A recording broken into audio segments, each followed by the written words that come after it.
Anchor. మీరు జీవితంలో ఇంత ఉన్నత స్థాయికి ఎదగటానికి కారణం ఎవరు? చిదంబరం.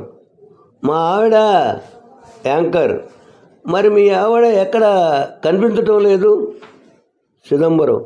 ఎప్పుడో విడాకులిచ్చి వెళ్ళిపోయింది. అప్పటి నుంచే కదా నా జీవితం 3 పువ్వులు 6 కాయలుగా బాగుపడింది. మిత్రమా, మిఠాయి పొట్లమా, శనగల స్నేహమా, బఠానీలు బంధమా, నిన్ను చూడాలని ఉంది.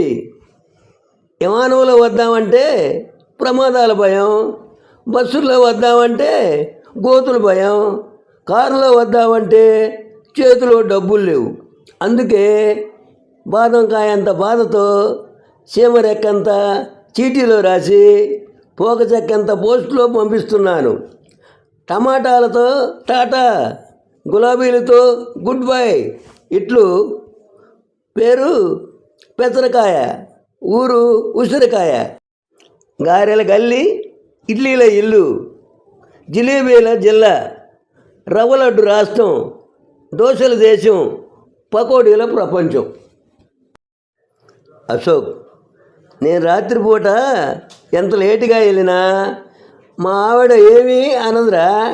నా కోసం తినకుండా ఎదురు చూస్తుంది. సంతోష్. ఎంత అదృష్టవంతుడురా, అలాంటి భార్య దొరకటం నీ లక్కు. అశోక్. నీకు అసలు విషయం అర్థం కాలేదు. నేను వెళ్ళి వంట చేయాలి, అంట్లు తోమాలి, బట్టలు ఉతికి నిద్రపోతాను.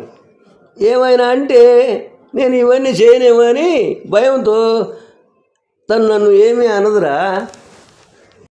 అప్సర. సుందరమ్మ, నీకు జిమ్ అంటే తెలుసా? సుందరమ్మ. తెలుసమ్మగారు. అప్సర. అవునా, జిమ్ గురించి నీకేం తెలుసు? సుందరమ్మ.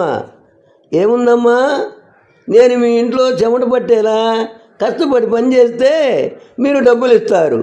జిమ్ముకు వెళ్ళి మీరు చెమట పట్టేలా కష్టపడి వాళ్ళకు డబ్బులు కడతారు.